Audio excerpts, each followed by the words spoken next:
For today's video, let's talk about friendship. Kuya Jem, ano pong connect nito sa psychology? Ito ay syempre yung mga friends natin ay nakaka-apekto sa ating emotions, sa mental health natin, kaya connected dito sa psychology, di ba? And today, let's talk about the importance of having friends or of a friendship, green flags and red flags of a friendship, and the paano malalaman na tunay yung kaibigan mo. So, bakit mahalaga ang friendship? Siyempre, or yung kaibigan. Siyempre, they are our support system. Like, if we have a problem, like, pwedeng sila yung one call away natin. Or at least meron tayong mapagsasabihan ng problema natin. Or, pag meron tayong, hindi lang sa negative, like, kahit may achievement tayo, halimbawa, nagkaroon tayo ng honor sa school or na-promote tayo sa work, nasuportahan nila tayo, na-congratulate nila tayo sa mga small achievements ng buhay natin, and meron tayong sense of belonging na kung saan, kumaga sabi nga nila na itong friendship na to is family na. Siyempre sa family belong ka, di ba? So meron kang mapupuntahan pag hindi ka makapag-open sa family mo, like alam mong belong ka sa kanila. Siyempre, mas madali mong malalampasan yung mga, hindi yun sa pero meron kang guide, or meron kang, alam yun, magsasabi sa'yo ng mga dapat mong gawin. Pag na-stress ka, pwede ka lumapit sa kanila, tapos mawawala na stress mo, ganun. And yeah. Siyempre, nakaka-apekto din to sa mga habit natin, sa decision natin, sa mindset natin, or meron silang apekto sa buhay natin. Meron sila affect. Basta meron tong bahagi sa buhay natin. So first, let's talk about the green flags and red flags about the friendship. Or, first is the green flags in friendship. The first green flag is meron silang respeto sa boundaries mo. Like, if you're uncomfortable with this activity, or pag ayaw nila, pag ayaw mo, susundin nila yun, respeto nila yun. Like, halimbawa, ayaw mo nang ginagawa nila. Like, halimbawa, sabihin natin, hindi ka clingy. Hindi ba, ayaw mo ng mga physical touch. Tapos pag, tinatouch ka na nila, syempre natin na bad way or sexual way ba, iba na naisip nyo, my goodness. Pero ayun, pag ayaw mo yun, re-respetuhin nila yung decision mo sa buhay. And hindi sila yung mag-over, over the bakod ba yun? Overacting. Basta, hindi sila lalagpas sa boundaries. Over the bakod din. So, next is marunong makinig. Siyempre, dapat marunong talaga tayo makinig. Hindi lang to sa friendship actually, dapat in general Like, marunong makinig.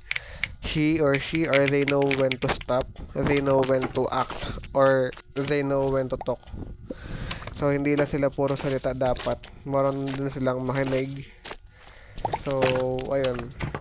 Next is they are supportive.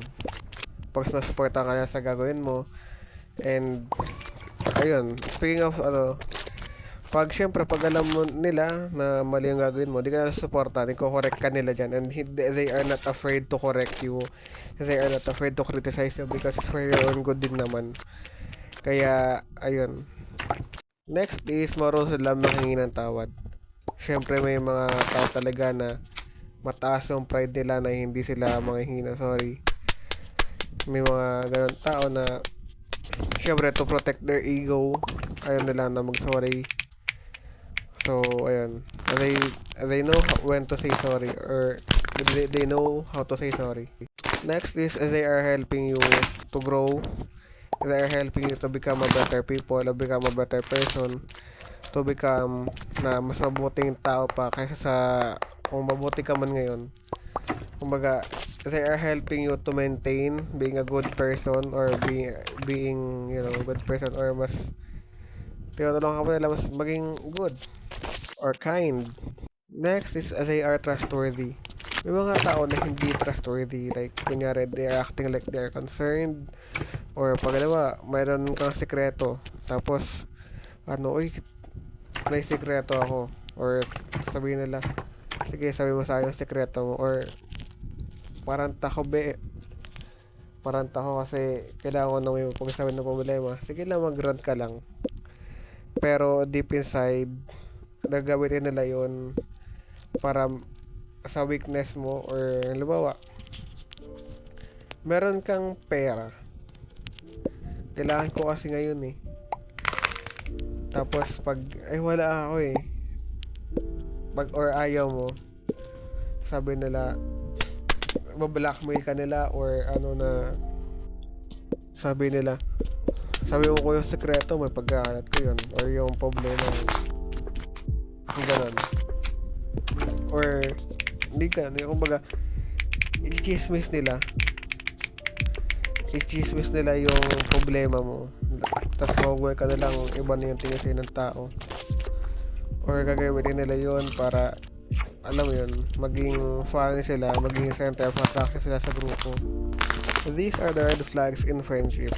Number 1 is, andyan sila sa wins, andyan sila pag meron silang kailangan, or andyan sila pag nasa ginhawa, andyan sila pag masaya ka, pero pag malungkot ka, or pag wala silang kailangan sa'yo, wala sila ng parang bula, tapos pag ikaw naman yung may kailangan, di ba? Or pag, halimbawa, naging honor ka, so i-congratulate ka nila, or andyan sila pag mayroong handaan or something celebratory celebration event. Kumbaga, pag masaya, andyan sila kasi syempre mayroon kukuha sa'yo, para pag wala naman sila makukuha sa'yo, ay wala na sila. Tapos pag chinat mo sila or pag kinausap mo sila, parang hindi ka nila kilala. Kumbaga, yun nga, andyan na sila pag meron silang kailangan, or andyan sila pag masaya yung buhay. Next is, inaasar ka nila or minamalit, inusulto ka nila, even if it's sinasabi nila na joke lang. I mean, may mga joke naman na nakakatawa, may mga joke naman na hindi nakakatawa, yung mga below the belt na joke. Halimbawa, nag-joke sila about sa insecurities mo. Kumbaga, pinapinpoint out yung insecurities mo na, o yung pangit na ito, pangit na mukha niya, joke lang. Or, dami ng tigawat. Or, something na insecurities mo. Kumbaga, ininsulto ka nila, tapos, pag na-offend ka, joke lang. Joke lang kasi yun. Huwag ka masyadong seryoso, pinapangiti ka lang, or gusto lang naman maging masaya. Kang KJ. Sorry pala sa boses ko, meron akong abot sipon ngayon. Sorry po. Sabi nila, wag kang KJ, huwag ka magalit, huwag ka malungkot, huwag ka maasar, huwag ka mainis. Huwag ka umiyak. Joke lang naman yun eh. Gusto na naman na maging masaya yung grupo, or gusto na maging masaya ka. Pag kinall out mo sila ng ganun, yun yung sabihin nila. Siyempre, pag alam nila na hindi ka na natutuwa, green flag yung tigil sila, like, uy, sorry, akala ko ba ito ganyan eh. Pero syempre, pag pinagpatuloy, green flag na yun. Next is nainggit sa achievement mo. Halimbawa, naging honor ka, nainggit sila, pero I mean, may mga healthy na inggit, like, halimbawa ako, nainggit ako sa mo, naging honor ka, nainggit ako, so sipagan ko pa yung sarili ko, nag-aaral ako, nagre-review ako, or anything na makakapagpa-help sa akin. Pero yung i-down kita, or para i-discourage kita na na para hindi ka maging hindi ka maging honor, red flag na yun. Next is, hindi marunong rumespeto sa boundaries. Siyempre yung kanina green flag, ito naman yung red flag, binaliktad lang. No need to elaborate. Ito yung kakasabi ko lang kanina sa green flag. Actually, wala naman talagang green flag, pero sinabi ko lang, kahit lang na sa isip kong points. Ito, kabaliktaran. Ito yung pinaghahatong secrets mo. Diba? Either para i-control ka nila na ibigay mo sa akin to, or ipapagkakalan ko to, or ano. So, kumbaga, yun lang. Don't need to elaborate. No need to explain more. That's, lang, napakadali maintindihan. You don't need to ask for elaboration pa. So, madali naman siya maintindihan. Top 3 words kung nagkahalatang secrets. Diba? Madali lang yun. Madali lang siya maintindihan. Next is, kino-control ka. Basic lang. Hindi ko na kailangan ulit elaborate. I mean, parang, yun nga. Sabi nila, gawin mo to, or ganito, ganyan. Kumbaga, meron ka sa pagbabanta pag hindi mo ginawa. Sabi nila, yan ko to friendship natin, hindi nakatapansinin pag di mo to ginawa. Kakat off kita, or ano ba yung ano yung sabi ko kanina? Yung pengi akong ganto. Ano ba, kung sa students lang naman din ako, kaya puro school yung example ko. Pa-copy ako assignment ko or ipagkakalat ko yung sekreto mo. Diba? Ginagamit yung sekreto mo or weakness mo para makontrol ka. Para i-manipulate ka. Next is one-sided ang friendship palagi.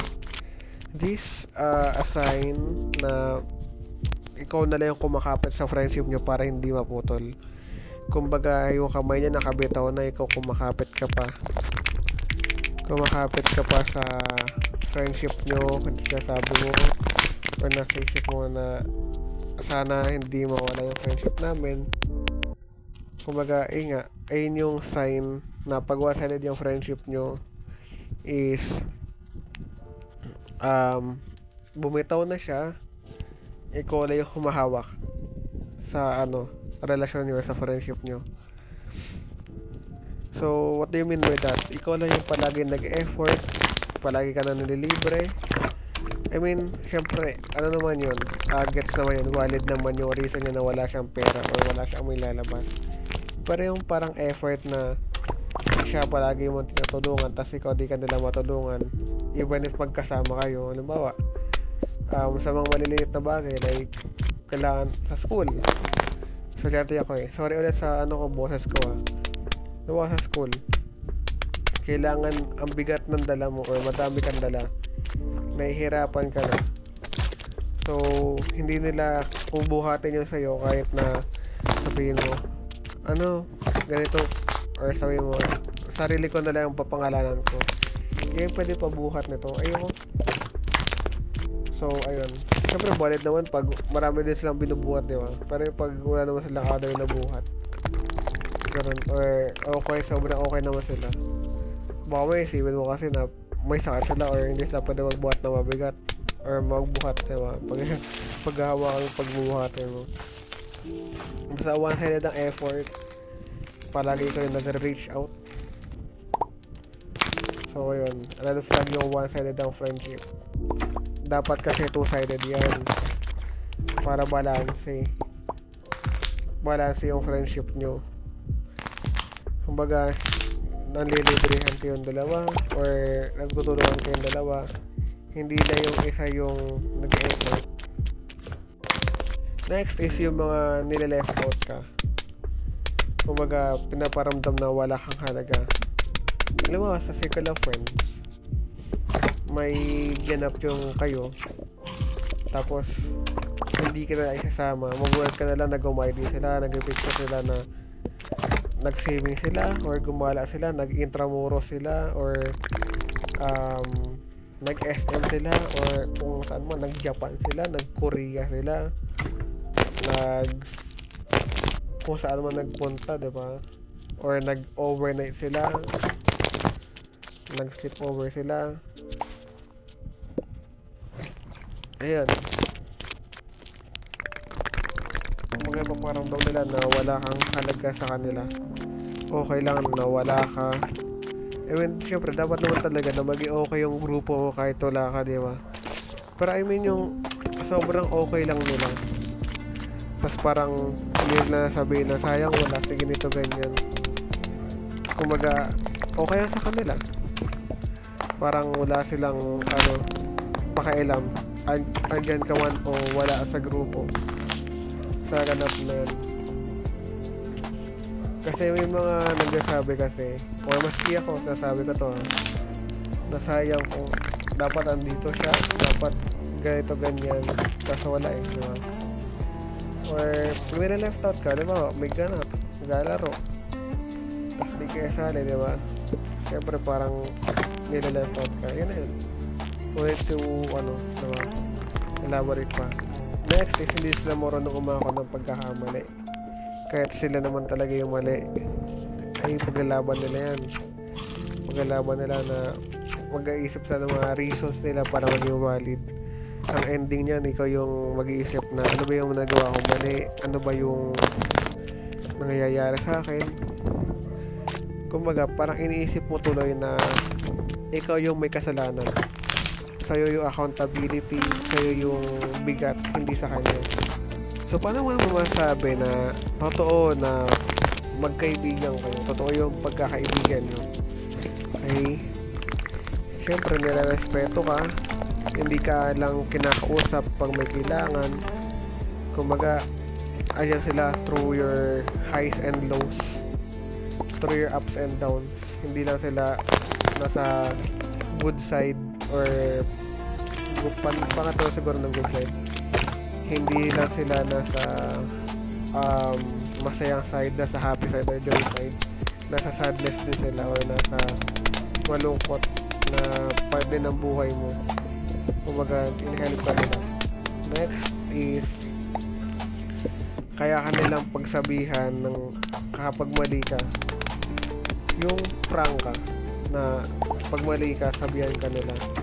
Hindi sila natakot na ano. Eh syempre para sa grocery naman yun eh, mali ka dyan. Diba? Mali ka dyan, dapat huwag mong gagawin yan kasi ganito ganyan. Hindi sila natakot na ano, kasi para sa kaubuti mo yun na lumawa, kung matigas sa ulo mo or nabihan ka nila na huwag mong gawin yan, tapos ikaw naman after nilang gawin yun hindi mo tapos sila or silent cut off na friendship, pero mawala naman talaga, tapos parang later on ay totoo pala, diba?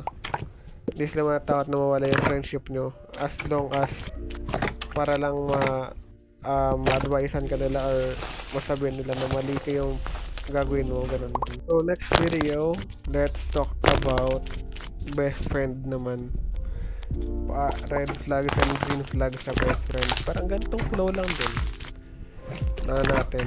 Green flags? Ano ba ang green and orange? Pala yun. Sorry kasi 9:16 na po ng gabi.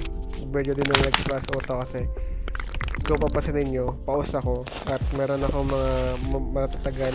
Ngayon tuloy, parang ito ngayon, nag-iisip-isip pa ako ng ano kasi wala na yung utak ko. Wala na siya. Sorry na. Okay, sorry na. Next topic natin is about best friendship. Ano yung green flags and red flags naman. Bakit mahalagang pagkakaroon ng isang best friend at paano malalaman na yung best friend mo ay totoo. Share mo na to sa mga kaibigan mo and ayun, sa mga kaibigan mong tunay at sa mga kaibigan tunay mo na yung hindi yung kaibigan mo, share mo na to sa kanila para malaman nila. And syempre kung meron man silang red flags or parang sa tingin mo, ano ba, sinend mo sa kanila na hindi sa tunay mong kaibigan, kumbaga may itatama nila yung pagkakamali nila or magiging tunay mo silang kaibigan, ganun. Kaya wala sa kanila. I hope you enjoyed the video. Maroon kayo natutunan sa video ko. So ayun yung next topic natin. Abangan nyo ang ating next video. So i-upload ko yung video na to sa Sunday, charing lang. Hindi ko alam kung kailan. Meron pa ako isa pang upload na i-re-render ko na lang or i-re-convert. Kasi nakalimutan kong i-mute yung audio. At tara, i-mute ko yung audio nito. I-search nila sa Roblox ASMR OB. Kasi ayoko na audio nito. Nakakadiri. Ayoko kasi ASMR. So yun, kung naman na ito kayo, yun lang, goodbye, good day.